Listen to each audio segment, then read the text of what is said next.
সুপ্রিয় দর্শক আসসালামু আলাইকুম, কেমন আছেন সব? আশা করি আল্লাহর রহমতে ভালোই আছেন। চলে এলাম আজকে একটা নতুন রেসিপি নিয়ে। চলুন তাহলে দেখি না আজকে রেসিপিটি। আজকে বানিয়ে নেব মটর ডালের ডালনা বা কোপ্তা কারি, যেটাই বলুন না কেন। এখন আমি এখানে মটর ডাল নিয়েছি। এখানে যে কোনো ডাল দিয়ে এটা তৈরি করা যায়। মটর ডালের টেস্ট কিন্তু কিংবা ছোলার ডালের টেস্টটা বেশ ভালো হয়, তাই আমি আজকে মটর ডাল দিয়ে রেসিপি শেয়ার করছি। এখানে মটর ডালটা আমি সারা রাত্রে ভিজিয়ে রেখেছিলাম। এখন এটা ছেঁকে নিয়ে একটা মিক্সিং জারের মধ্যে নিয়ে নিলাম। এখানে নিয়েছি লবণ, কাশ্মীর লঙ্কার গুঁড়ো, হলুদ গুঁড়ো, গোটা রসুন। এখন আমি গোটা রসুনগুলো দিয়ে দিলাম, এর মধ্যে পিষে নেব। আর নিচ্ছি কাশ্মীর লঙ্কার গুঁড়ো, হলুদ গুঁড়ো, কাঁচা লঙ্কা, আদা বাটা। এখানে আদা আছে বাটা, তাই আমি আদা বাটাটাই দিলাম। চাইলে এখানে আদা স্লাইস করে দিয়ে দিতে পারেন, তাহলে এখানে পিষা হয়ে যাবে একেবারে। এখন আমি এখানে এটাকে দিয়ে পিষে নিলাম। এখানে জলের পরিমাণটা বেশি দেওয়ার প্রয়োজন নেই, যতটুকু প্রয়োজন হয় রসুন, লবণ, হলুদ এগুলোতেই যতটুকু পিষা যায় ততটুকু দিয়ে এরকম পিষে নিলাম। এটা মসৃণভাবে পিষা হয়ে গেছে। এখন একটা বাটির মধ্যে ঢেলে নিয়ে এখানে পেঁয়াজ কুচি, লঙ্কা কুচি, যেহেতু লঙ্কা আমি একটা পিষার সময় দিয়েছিলাম একটা, আবার একটা কুচানো দিয়েছি। এখানে লঙ্কার পরিমাণটা চাইলে আপনারা বাড়িয়ে নিতে পারেন। এখন একটা ডিম ভেঙে দিয়ে এটা ভালোভাবে আমি ফেটে নিলাম। এখানে লবণটা মনে হচ্ছে টেস্ট করে একটু কম আছে, তাই অল্প পরিমাণে আর লবণ দিয়ে দিলাম। অন্যদিকে ওভেনে একটা ফ্রাই প্যান বসে ফ্রাই প্যানটা ভালোভাবে গরম করে নিলাম। এখন এখানে সরিষার তেল দিয়ে, এখন তেলের পরিমাণটা একটু বেশি দেবো, যেহেতু এটা পুরোপুরি তেলের মধ্যে ভাজা হবে। এখন চামচের সাহায্যে এটাকে সব দিকে আমি ছড়িয়ে দেবো। এখানে চাইলে আপনারা মোটা করতে চাইলে আরও একটু ছোটো ফ্রাই প্যানের মধ্যে এটা দিতে পারেন, কিংবা বাটির মধ্যে এটা ভাপা করে নিতে পারেন।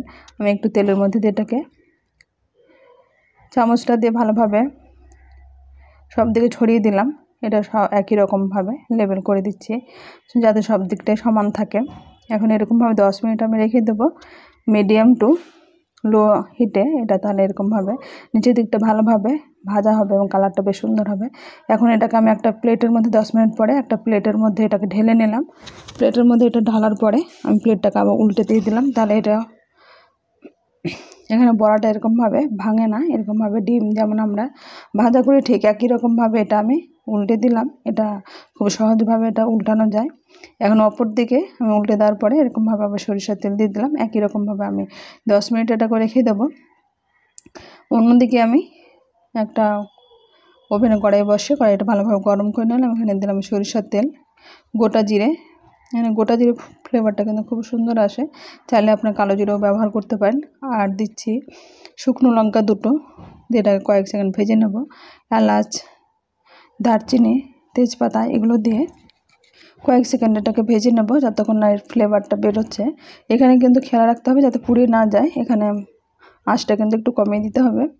এখন এটা কয়েক সেকেন্ড হয়ে গেছে, ভাজা হয়ে গেছে। এখন এখানে নিয়েছি লবণ, হলুদ গুঁড়ো, জিরা গুঁড়ো, কাশ্মীর লঙ্কার গুঁড়ো, ধনে গুঁড়ো, গরম মশলা গুঁড়ো, এগুলো সবগুলো দিয়ে আমি মশলাটাকে এখন ভেজে নিচ্ছি। এখানে মশলাটা যাতে পুড়ে না যায় সেটা খেয়াল রাখতে হবে।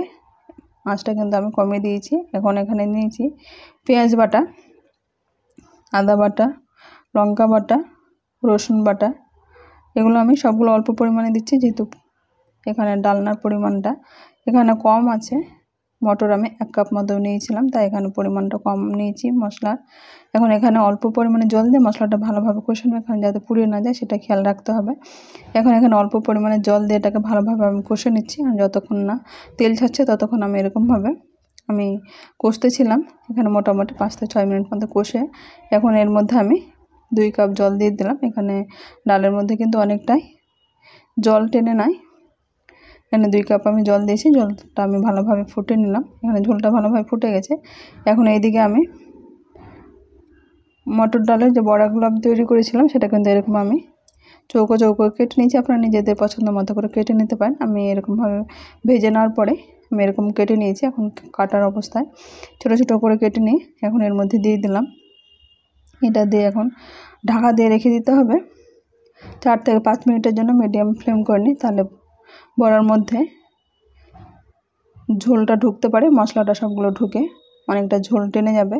এরকমভাবে নেড়ে চেড়ে আমি মোটামুটি 4 থেকে 5 মিনিট পরে ওভেন বন্ধ করে দেবো। এখন একটা সার্ভিং বাটিতে উঠে নিয়েছি। খুব সহজে তৈরি হয়ে গেছে মটর ডালের ডালনা রেসিপি। আমার রেসিপিটি কেমন হয়েছে আপনারা অবশ্যই কমেন্ট বক্সে কমেন্ট করবেন। আজ তাহলে এই পর্যন্ত, ফিরে আসছে নতুন কোনো রেসিপি নিয়ে। ভালো থাকবেন, সুস্থ থাকবেন। আসসালামু আলাইকুম, আল্লাহ হাফেজ।